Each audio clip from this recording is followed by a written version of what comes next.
here comes a question, the first question. Just want to thank you for all that you are doing for us and for the world. I can see myself, my friends in the world changing since I started. I've become a happier and stronger person. Thank you very much for your comments. That's what the temple is doing. The temple is trying to render the Buddhist teaching to the whole world. The Buddhist teaching is a teaching of salvation, of a liberation of selves. And that liberation starts from the practice of oneself, not just in the idolizing of a God. You see, the Buddhist teaching is not in a blind belief of a God, simply mere one-sided salvation. It's a learning that all of us should really practice. That would be very helpful, not just to you, to your family, to the whole society, to the whole world. That's why the Buddhist religion has been in this world for approximately 2,600 years. It has promoted the virtue of enlightenment, and it has helped countless number of people, billions of people in the world, and it's still doing that. And we are just a messenger. We're just a messenger spreading that message as to how to get an enlightenment, how to make your present life, our present life, happier, and how to elevate ourselves from suffering. This is a world of suffering, and we must know how to liberate ourselves from suffering. If you don't even know this is a world of suffering, there may be quite a bit to learn from it.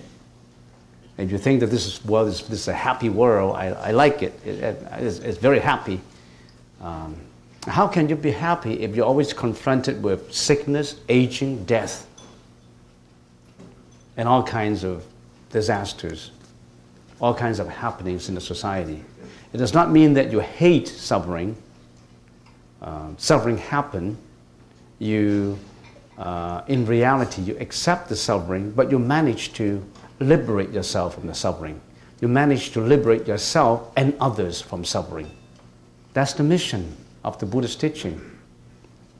So, we're all glad that you started meditation and you become a happier and stronger person.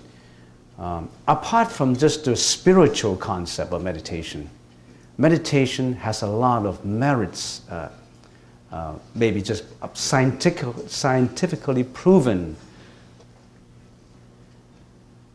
advantages in it. You increase your confidence by being a good meditator. You have more confidence in what you're doing. Your wisdom level has increased because you tranquilize your mental afflictions. You become, you change from a person who is always mad, who is always angry, into a person who is more compassionate, who is kind, who is benevolent. There's a huge change in you if you adopt the Buddhist teaching. So this is not a question, this is just a comment. Well, this is a good comment. We hope that you continue to tread that path of enlightenment. Why did you have trodden that path of enlightenment? It's not just because of it's just like what you call a no reason occurrence. There must be a reason that you have germinated that seed of enlightenment in you, and now that seed started to sprout. Hopefully that seed will sprout into a fruit that you can realize. Okay, so much for this comment. Next question. Oh, this question is, why do we have to do sutra chanting for the person who passed away? Well, that's a good question. Why do we have to chant a sutra for a person who passes away? Is it just a ceremony?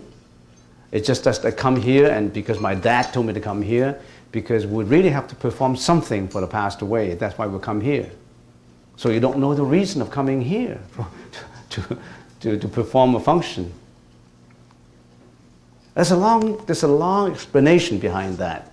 But just to simplify it, when a person passes away within the 49 days, according to the Buddhist teaching, he's in a bardo stage, B-A-R-D-O, in a bardo stage. That bardo stage, 49 days, is before he go into the next stage of his life, the next reincarnation, we call it. Because physically the body is gone, no more body. Clinically pronounced, clinically dead. But then a person, the death of a person does not mean that he never exists anymore. He suddenly disappears. It's a continuation of one body to another body. It's a burning of one flame to another flame. So the death now, it means a beginning for the next life. So that means the Buddha, of course, there's a lot more to say on this. Hopefully we don't have to go on to the next life. Going on to the next life means you're still involved in the ocean of life and death in the next reincarnation. The Buddha has introduced what he found to end life after this one. Go to nirvana, no more reincarnation. We're talking about reincarnation, you really have to know the time concept of life, the continuity of life. Life is not just one life. I have this life and this life ends, that's the end of me. No, that's not it. The time concept is the past, the present, and the future.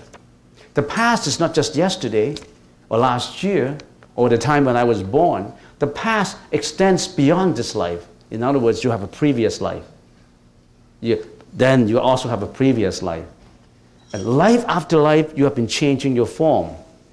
As I always give the analogy, we're like a traveler on a journey. Every time we change form, we just like we walk into a hotel. Different hotels, we check in and we check out. You check in, you've got to check out. You can't stay. When the time comes, you got to check out. Well, what kind of hotels? Sometimes you get into a poor hotel, a rich hotel, a healthy hotel, a 5-star, a 4-star, or a motel. Why do we have all these different forms? It's because of your own karma. You created your own destiny. You created your own cause. That's why you have this effect. So in other words, every body is different. Your body is different from my body. Your face is different from my face. Your destiny is different from my destiny. Why? Because our karma is different. What you have done in the past and what I have done in the past is different. You could have done a lot of meritorious deeds in the past, which constitute you to have a healthy body, a rich body, a good family. My destiny in my past, I created a lot of bad karma.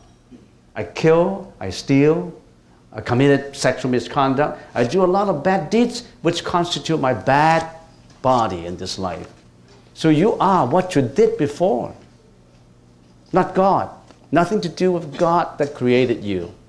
God wouldn't have created something that is imperfect. You are imperfect, I am imperfect. If you are the creator, you are the carpenter, are you not going to do a perfect job? How can there be imperfection? So it's not, don't blame God for imperfection and don't praise God for something you're happy with. It's you created your own destiny. So you have been going in the loop of reincarnation, life after life after life, bringing your karma from one body to the other.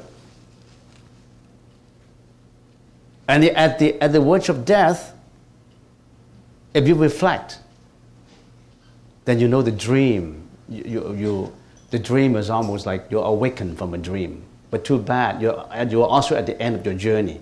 You awaken from your dream because you know that life is but a dream.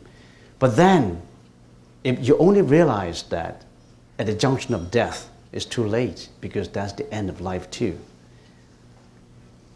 That's why the Buddha said, don't wait till on the verge of death that you understand yourself, that you find out that spiritual odyssey that you should go through to elevate yourself from suffering. Because at the verge of death, what can you bring with you? Your bank account? Your assets? Your liabilities? You can't, of course, you don't want to bring your liabilities. Your assets? But talking about liability, liability is not just monetary, You owe people emotional debt. You betray your husband, or you betray your wife, or you did something that nobody knows about. You think you can get away with that kind of liability? Causality would get you. Cause and effect, causality would get you. You can't get away with it. Nobody can get away with anything. That's the natural law in the universe. If something comes out without a cause, it's not scientific. There must be a cause for something. You're very successful in your business. Does it come out without any reason? There must be a good cause that you have cultivated what you've got today. Within the 49 days, he's at a bardo stage. At that bardo stage, for people who have done really bad deeds when he was alive, he didn't have to go through bardo stage. He would immediately go down to inferno or go to the three vicious realms. In other words, in my lifetime, I perform a lot of bad deeds. I kill, I steal, I lie, I commit sexual misconduct, I hurt a lot of people, and I died. The bardo stage is the waiting period before the next reincarnation. Your karma is so bad, the energy is so bad that you immediately go reincarnate into the three vicious realms. What are these three vicious realms? Inferno, animal realm, and ghost realm. Hopefully, the person who passed away would not go into these three realms, because these are extremely sad, extremely unsatisfactory realms. And there are also the three meritorious realms, good realms too. The 6 realms of reincarnation, 6 paths of reincarnations. So if a person passes away and he has done extremely good deeds, he's been compassionate, he's been helpful, he's always donating, and he's always cared about others, he's a great man, he's a hero, he doesn't have to go through the bardo stage. There's no waiting period for him. He immediately will reincarnate into the 3 meritorious realms. Being human again, born as sentient beings in heaven beings. The 3rd is Asura stage, which is in between human and heavens. But these 3 good realms are not the ultimate place that you should go. Even if you are in heaven, you still have to reincarnate. So the Buddha said, don't just think about doing good deeds and go to heaven. That's not the ultimate place to go, because you enjoy your life at heaven, because heaven is just happiness. But after the happiness is up, you still have to reincarnate. So for average person, he would have to go through the waiting period of the bardo stage of 49 days. So within the 49 days, he's still roaming around. He's still roaming around his body. He's still roaming around his family and his house and his invisible. He's just an energy. Energy never disintegrates, It changes forms. It changes form. He's no more of this body, but he's in a different kind of mode of existence, but that is still energy that is waiting in the bardo stage. So during this bardo stage, what is he? He is, let's call it, quote unquote, an energy that is extremely sensitive to what the relatives are doing, to what his friends are doing. How sensitive is he? If he has unfinished business that they're attached to, he won't leave. He's still attached to his assets. He's still attached to his wife, his family. He's so grief-stricken that he doesn't want to leave this world. He thought that there's so much love in the family, there's so many assets and so many things to enjoy. He doesn't want to leave, but clinically he's already dead. So what happened? How to resolve this contrast? How to resolve this dichotomy of happenings in his mind? On the one hand, he doesn't want to go. On the other hand, he's gone. So he's waiting. So in this period, you have to make sure that the person who passes away let go. Don't attach anymore to the family members. Don't attach anymore to the assets, to the money, to the unfinished business. Let go of this body. You don't have that body anymore. Let go. Now, that's where the sutra chanting comes in. Because when you are chanting the sutra of devotion for the family members with devotion, the content in the chanting will be communicated to the passed away. And what is in the content of the chanting? Letting go.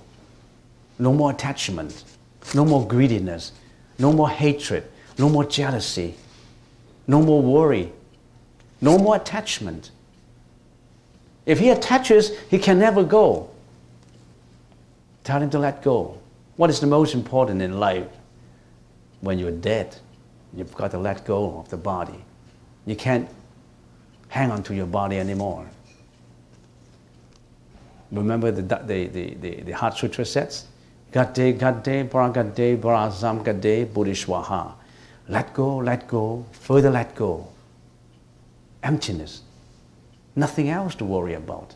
If you chant with devotion, the person who passes away feel it. Because at the Badhu stage, he's extremely sensitive.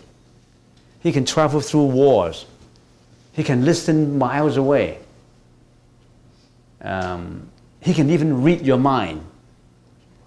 He can read your mind. If in your mind you tell him to let go, then he'll let go. He wants to make sure that everybody is not sad. So that if you're crying, you're attached, you're not doing the right thing. You are indirectly telling him that I still love you, I want you around, don't go away. He can't let go of his body. That's the risk. Then he will go into the ghost realm. He will be hanging around for many, many days, many, many years. That's why that's why, quote unquote, we call those ghosts. You don't want the person who passed away to be in the ghost realm. You want him to go to a happy place, to go into the next journey. This journey is ended. But before you end your journey, before I end my journey, we want to make sure that the next journey is going to be a better one than this.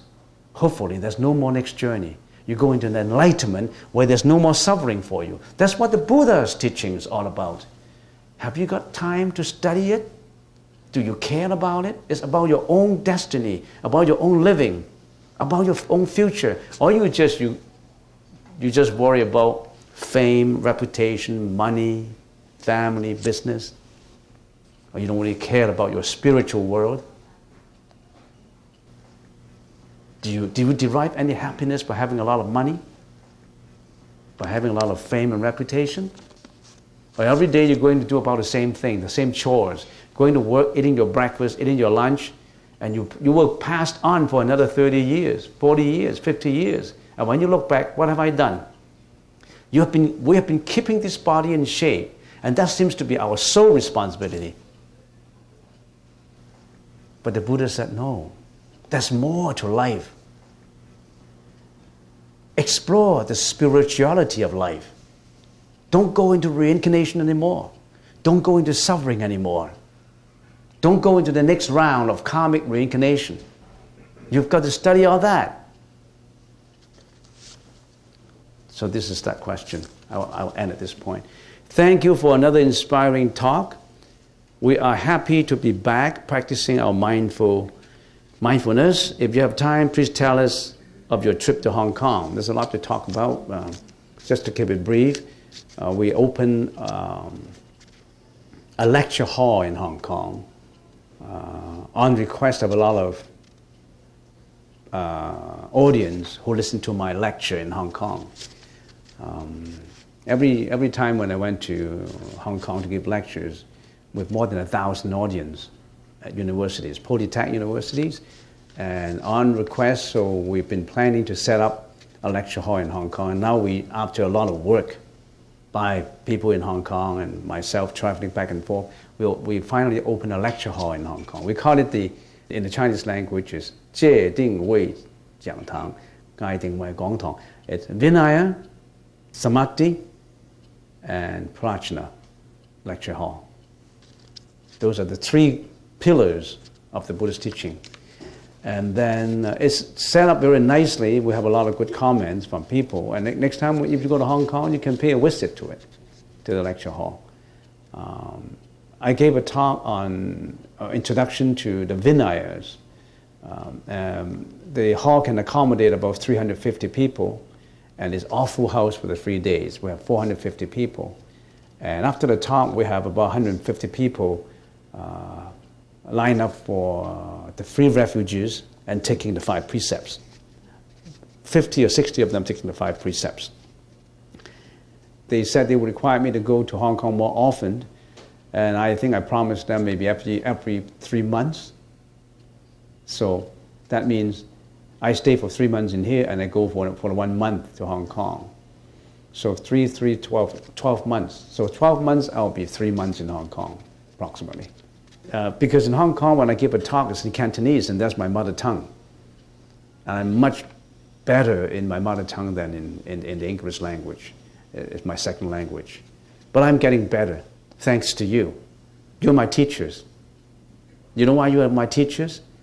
Because I have to talk in English, and I force myself to learn it that way. And every time when I talk to you, I always have that learning attitude that I want to be better. So I didn't talk like this before. I had a lot of hesitations, and my choice of words is not that good. But now I'm improving, thanks to you. So you said you thank me very much. I thank you very much. Okay. Next. Why men are lesser than women? Well, it's true. In here, the phenomena is men, there are more women here than men. And that's the prediction of the Buddha. The Buddha said 2,600 years ago, the Buddha said around this time, he said around this time, that's the Buddha's ending period. In other words, Buddhism is going to disintegrate and finally it would come to an end. You know, everything in this world is arising, maintaining, and decreasing, diminishing, and disappearing. There's no exception. Everything is changing. There's nothing that is not changing. That is the philosophy of changeability, of impermanence. Nothing is permanent.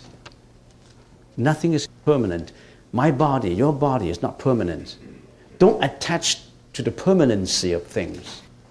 That attachment would induce a lot of mental afflictions to you.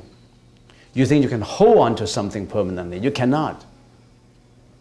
In many cases, not even your husband or your wife.